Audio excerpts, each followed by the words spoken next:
तो इस वीडियो में हम लोग इम्पॉर्टेंट फिजिक्स के न्यूमेरिकल्स और क्वेश्चंस करेंगे। तो पहला क्वेश्चन है, area under velocity time graph represent a physical quantity which has the unit. यानी कि ये पूछ रहा है कि ये वेलोसिटी और ये टाइम ग्राफ है, ये टाइम एक्स एक्सिस पे टाइम है और ये वाई एक्सिस, इसको वाई एक्सिस बोलते हैं, वाई एक्सिस पे वेलोसिटी है। तो वेलोसिटी टाइम ग्राफ क्या रिप्रेजेंट करता है? तो डिस्प्लेसमेंट।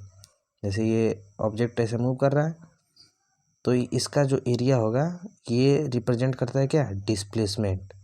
और डिस्प्लेसमेंट और डिस्टेंस का यूनिट सेम होता है। क्या होता है ये? डिस्प्लेसमेंट और डिस्टेंस का सेम यूनिट मीटर होता है। तो इसका राइट आंसर क्या हो जाएगा? Metre. Now next question is, one of the following is not a vector quantity. इनमें से कौन सा वेक्टर क्वांटिटी नहीं है? तो डिस्प्लेसमेंट, यस, डिस्प्लेसमेंट क्या होता है? एक वेक्टर क्वांटिटी। तो सबसे पहले मैं बता देता हूँ वेक्टर क्वांटिटी और स्केलर क्वांटिटी किसे कहते हैं। वेक्टर क्वांटिटी और स्केलर क्वांटिटी। वेक्टर क्वांटिटी एक ऐसा क्वांटिटी है जिसमें मैग्नीट्यूड और डायरेक्शन दोनों हो, मैग्नीट्यूड और डायरेक्शन दोनों। जैसे मैं एक एग्जांपल देकर समझा रहा हूँ कि मान लो कि कोई ऑब्जेक्ट है, if an object moves with a velocity of 10 metre per second, 10 metre per second की स्पीड से ये मूव कर रहा है और ये सपोज करिए कि ईस्ट डायरेक्शन में जा रहा है। तो इसके पास मैग्नीट्यूड है 10 मीटर पर सेकंड का मैग्नीट्यूड है और ये ईस्ट के डायरेक्शन है इसका। तो ये क्या हो जाएगा? ये वेक्टर क्वांटिटी हो जाएगा। तो ऐसा फिजिकल क्वांटिटीज़ जिसके पास मैग्नीट्यूड और डायरेक्शन हो उसे वेक्टर क्वांटिटी बोलेंगे। और जिसके पास सिर्फ मैग्नीट्यूड हो, ओनली मैग्नीट्यूड, उसे क्या बोलेंगे? उसे स्केलर बोलेंगे। उसे क्या बोलेंगे? स्केलर। तो यहाँ पे राइट आंसर क्या हो जाएगा? यहाँ पे अभी समझ में आएगा स्केलर और वेक्टर है क्या। तो डिस्प्लेसमेंट क्या है? अब मैं समझाता हूँ डिस्प्लेसमेंट होता क्या है। तो डिस्प्लेसमेंट होता है shortest distance between two initial and final position. जैसे मान लीजिए दिस इज पोजीशन ए और ये ऑब्जेक्ट इस तरीके से मूव करते करते करते यहाँ पे पोजीशन बी तक आए, तो इसका डिस्प्लेसमेंट क्या होगा? इस डायरेक्शन में होगा ना। शॉर्टेस्ट डिस्टेंस यही है। तो शॉर्टेस्ट डिस्टेंस इस पॉइंट ए से और इस पॉइंट बी तक का जो डिस्टेंस है, जो नज़दीकी हो, शॉर्टेस्ट डिस्टेंस हो, जिसका एक डायरेक्शन फिक्स, उसको डिस्प्लेसमेंट बोलेंगे। ये क्लियर हुआ? तो डिस्प्लेसमेंट तो वेक्टर क्वांटिटी है। स्पीड का कोई डायरेक्शन नहीं होता है, ठीक है। एक्सेलरेशन का डायरेक्शन है और क्वांटिटी भी हो सकता है। वेलोसिटी, इसका भी डायरेक्शन होता है कि इतना मीटर पर सेकंड इस डायरेक्शन में, clear. X metre per second की स्पीड से ये मूव कर रहा है वेलोसिटी से, और मान लो कि नॉर्थ डायरेक्शन में ये मूव कर रहा है, तो इसके पास भी डायरेक्शन है, ठीक है। तो वेलोसिटी के पास, वेलोसिटी तो वेक्टर है, ये भी वेक्टर, एक्सेलरेशन भी वेक्टर। तो राइट आंसर क्या हो जाएगा इसका? Right answer option number B, option number B, clear. Third question, the numerical ratio of displacement to the distance for a moving object is. अभी यहाँ से क्लियर होगा डिस्प्लेसमेंट क्या होता है, अभी मैंने बताया लास्ट क्वेश्चन में। और डिस्टेंस क्या है? डिस्टेंस उसे कहते हैं जो टोटल पाथ कवर्ड, यानी कोई ऑब्जेक्ट कितना दूर चला, ये मतलब नहीं कि नज़दीकी, इसका नज़दीकी पॉइंट से कोई मतलब नहीं। ये तो डिस्प्लेसमेंट हो गया ए से और बी तक का जो शॉर्टेस्ट है, लेकिन ये पूरा जो ऑब्जेक्ट जो पूरा डिस्टेंस जो ट्रैवल किया है, इसे बोलेंगे द टोटल पाथ कवर्ड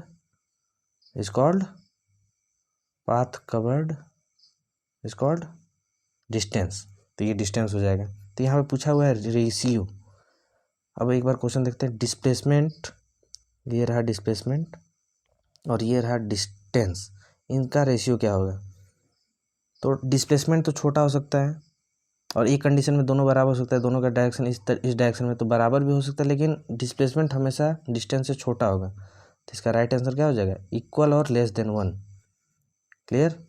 अगर सपोज करते हैं कि ये 1 किलोमीटर चला, ये भी 1 किलोमीटर चला, तो दोनों का 1/1 कट गया तो 1 आया, तो इक्वल टू 1।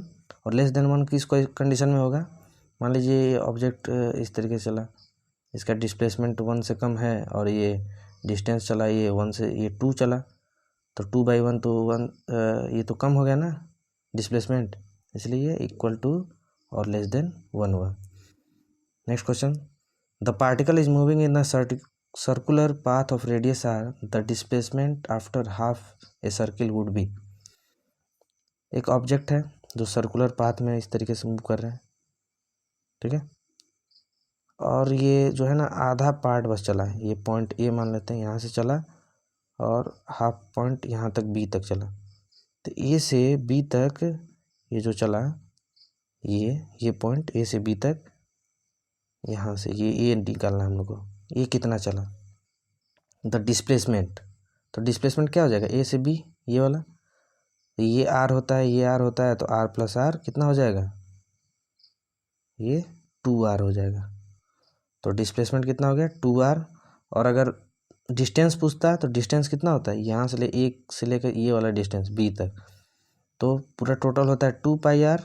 ये डिस्प्लेसमेंट मैं बता रहा हूँ, डिस्प्लेसमेंट, ये डिस्प्लेसमेंट कितना होता है 2πr/2, और ये 2 से 2 कैंसिल होता है तो πr होता है। तो πr किस कंडीशन में होता है, डिस्प्लेसमेंट पूछता तो, और डिस्टेंस पूछता तो, ये डिस्टेंस है, डिस्टेंस पूछता तो πr होता है, और डिस्प्लेसमेंट पूछा है तो 2r हुआ है। यहाँ पे डिस्प्लेसमेंट ये लिख देते हैं। तो क्लियर, तो इसका राइट आंसर क्या हुआ 2r। एक बार और मैं बता देता हूँ अगर नहीं समझ में आया तो, 1 मिनट। ओके, ये है सर्कुलर पाथ पे ये मूव कर रहा है, ये है इसका सेंटर, ये ए से और ये बी तक ये मूव किया है। तो इसका ये पार्ट क्या हुआ, ये है डिस्प्लेसमेंट। तो डिस्प्लेसमेंट आर और आर कितना कितना हो गया है 2r, और ये रहा इसका क्या डिस्टेंस, तो डिस्टेंस हो गया पूरा होता है 2πr, ये पूरा ए से बी तक सर्कल का सरकमफ्रेंस 2πr, और 2 से डिवाइड कर देंगे क्योंकि आधा पार्ट चला है, तो ये यहाँ से डिस्टेंस निकल जाएगा πr। तो πr तो डिस्टेंस रहा, और ये डिस्प्लेसमेंट, तो क्वेश्चन में क्या पूछा है डिस्प्लेसमेंट, तो राइट आंसर 2r। अगला, a body is thrown vertically upward with the velocity u, the greatest height h it will rise is. यानी एक बात यहाँ समझिए कि कोई भी ये ऑब्जेक्ट है, इसको ये फेंका गया जब ऊपर, यहाँ पे जब आएगा, ये ऑब्जेक्ट ऑफ मास बॉल है, बॉल मान लीजिए सपोज किसी हाइट h पे फेंका गया, तो जब हाईएस्ट पॉइंट अचीव करेगा तो वहाँ पे फाइनल वेलोसिटी 0 हो जाएगा, वहाँ पे ऑब्जेक्ट जो है ना रुक जाएगा, फिर वहाँ पे कुछ समय के लिए वहाँ रुकेगा, फिर नीचे आएगा। तो ये पूछा है कि अगर किसी ऑब्जेक्ट को अगर फेंका जाए तो हाईएस्ट पॉइंट पे उसका कितनी ऊंचाई तक ये जाएगा, ठीक है। तो ये कितना हो जाएगा, हम लोग जानते हैं न्यूटन का third equation, v² - u² = 2gs, और ए भी लिख सकते हैं 2as। यहाँ पे ये क्या है वेलोसिटी, तो यहाँ पे 0 हो जाएगा क्योंकि फाइनल यहाँ पे 0 हो गया, तो यहाँ पे 0 पुट कर देंगे, 0 - u² = 2g कितना है जी, यहाँ पे ये माइनस में हो जाएगा ना क्योंकि नीचे लगेगा 2gs। अब यहाँ से s ये माइनस से माइनस कैंसिल, तो u² / 2g, ये u² / 2g, ये डिस्टेंस आ जाएगा। तो u² / 2g है, ये गलत लिखा हुआ है, u² / 2g। क्लियर, ये इतनी ऊंचाई तक जाएगा कोई भी ऑब्जेक्ट अगर u स्पीड से फेंका जाए तो। ओके, तो राइट आंसर इसका ऑप्शन नंबर बी है। Clear, option number B. अगला question, in which of the following cases of the motion the distance moved and the magnitude of the displacement are equal. किस condition में distance और displacement दोनों बराबर होगा, तो जब एक ही पॉइंट में अगर ये दोनों मूव करेंगे तो डिस्टेंस और डिस्प्लेसमेंट बराबर होगा, that is option number A. If the car is moving on a straight road, ठीक है, स्ट्रेट रोड में जाएगा तो उस समय डिस्टेंस और डिस्प्लेसमेंट बराबर होगा, डिस्टेंस डिस्प्लेसमेंट बराबर होगा। Option number B, circular motion में होगा तो नहीं, उस समय क्योंकि ये ऐसे मूव करेगा तो सिर्फ एक ही पॉइंट पे आ जाएगा, तो यहाँ से यहाँ तक की दूरी तो 0 हो गई, तो डिस्प्लेसमेंट और डिस्टेंस अलग अलग हो गया, तो ये ऑप्शन नंबर बी तो होगा नहीं। द पेंडुलम कैसे मूव करता है, टू एंड फ्रो, इस तरीके से मूव करेगा, बार बार एक ही पोजीशन पे आएगा इस तरीके से, तो यहाँ पे तो बार बार एक पोजीशन को टच कर रहा है, तो यहाँ पे डिस्प्लेसमेंट 0 हो जा रहा है, तो मैग्नीट्यूड का डिस्टेंस और डिस्प्लेसमेंट बराबर नहीं हो रहा है, तो option number C is also incorrect. और जहाँ पे रिवोल्यूशन ऑफ अ सन ये भी इनकरेक्ट होगा, तो option number A is right. Next question, which of the following can sometimes be zero for a moving body, इनमें से कौन सा जीरो होता है, कभी कभी जीरो हो जाता है। तो एवरेज वेलोसिटी जो है ना, ये जीरो हो सकता है। अब एवरेज वेलोसिटी है क्या, टोटल डिस्टेंस। एवरेज वेलोसिटी का फॉर्मूला है average velocity displacement upon time, displacement upon total time, displacement upon total time. अब डिस्प्लेसमेंट कितना है, तो अगर जीरो होने के लिए तो डिस्प्लेसमेंट जीरो होगा, ठीक है। और कुछ कितना भी अगर टाइम लग रहा है, अगर मान लीजिए एक्स लग रहा है तो 0/x तो जीरो होगा। डिस्टेंस ट्रैवल, डिस्टेंस कभी भी जीरो नहीं होगा, ठीक है। कुछ ना कुछ ऑब्जेक्ट जो है मूव करेगा, तो ये यहाँ पे समटाइम्स भी जीरो, तो ये नहीं होगा, ऑप्शन इनकरेक्ट है। एवरेज स्पीड ये भी इनकरेक्ट हो जाएगा, क्योंकि उसमें डिस्प्लेसमेंट नहीं आता है, डिस्टेंस तो कुछ ना कुछ होगा, और ये डिस्प्लेसमेंट दिया तो ये डिस्प्लेसमेंट भी समटाइम्स जीरो होता है, क्योंकि बॉडी वहीं से चल के वहीं पे आ जाएगी, तो वहीं से वहीं तक की दूरी जीरो, देयरफॉर डिस्प्लेसमेंट ये समटाइम्स जीरो होता है। तो ऑप्शन नंबर पहला और ऑप्शन नंबर चौथा कौन सा दिया है, option number C. Clear, this is the right answer. Next question, the speed of a moving object is determined to be 0.06 metre per second, this speed is equal to, ये कितना होगा, kilometre per our में change करना है, metre per second में दिया है।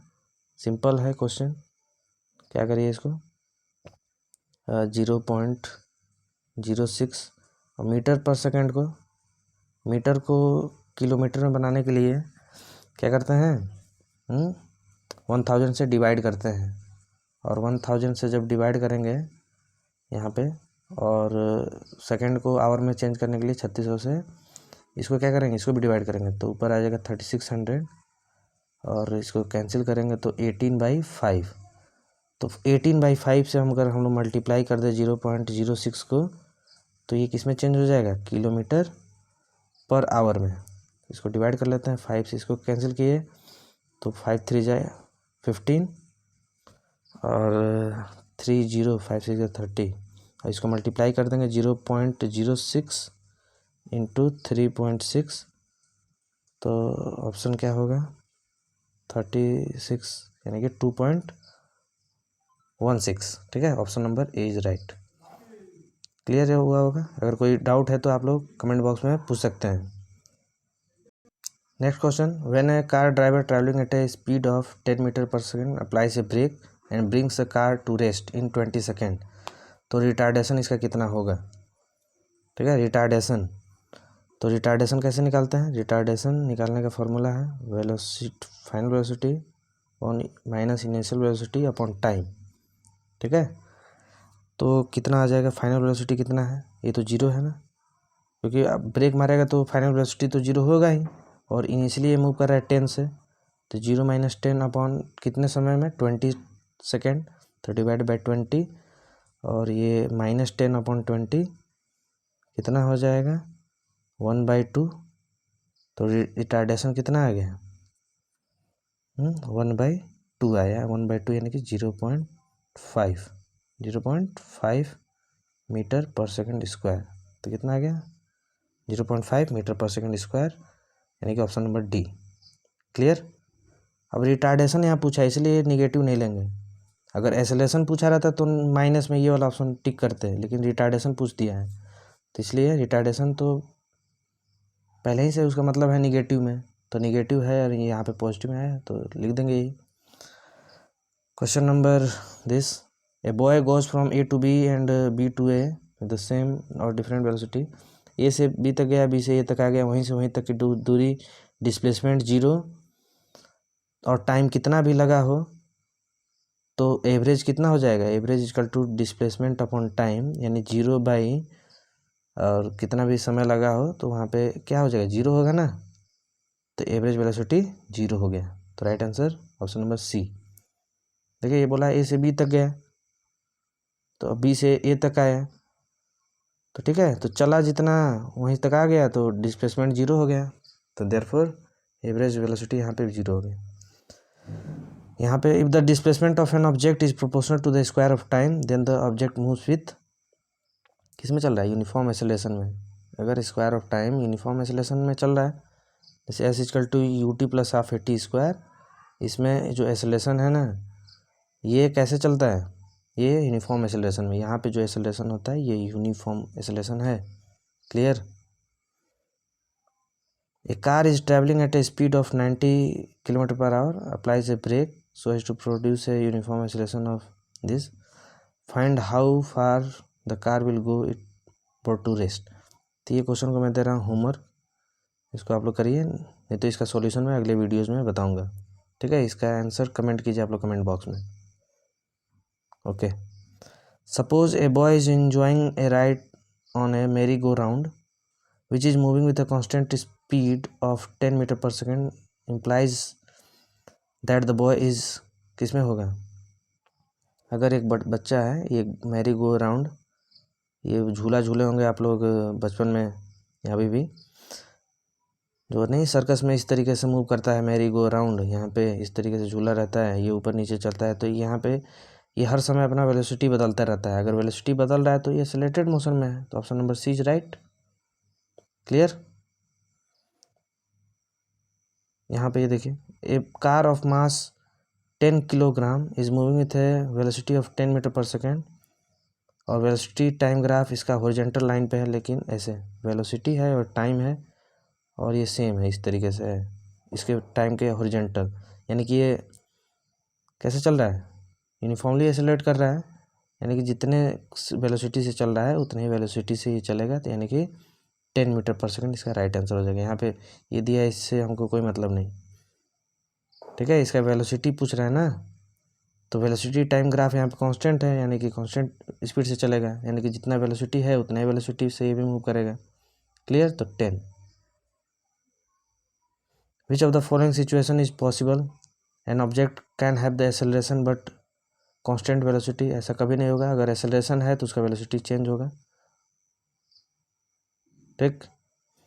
B, the velocity of an object may be zero but acceleration is not zero, ऐसा पॉसिबल है कि अगर जिसका वेलोसिटी जीरो हो जाए लेकिन एक्सेलरेशन जीरो ना हो, वेलोसिटी जीरो हो जाए, वेलोसिटी यानी रुक जाए और फिर भी कुछ ना कुछ हो, ऐसा कभी पॉसिबल ही नहीं कि कोई ऑब्जेक्ट रुका रहे और उसमें से एक्सेलरेशन हो रहा हो, तो option B is wrong. Distance and the magnitude of the displacement are equal in circular motion, ये भी नहीं होता है, सर्कुलर मोशन में डिस्टेंस और डिस्प्लेसमेंट अलग अलग होते हैं। लेकिन ये option number D, situation possible है, average speed and the magnitude of the average speed are always equal. ठीक है, ऑलवेज इक्वल होगा क्योंकि मैग्नीट्यूड का बात कर रहा है और एवरेज स्पीड जितना होगा उतना ही एवरेज वेलोसिटी का मैग्नीट्यूड होगा। मैग्नीट्यूड का मतलब कि कितना वो ट्रैवल किया। क्लियर। आई होप ये वीडियो समझ में आया होगा। सारे क्वेश्चंस, कोई डाउट है तो आप लोग पूछिए। Thank you for listening. God bless you all.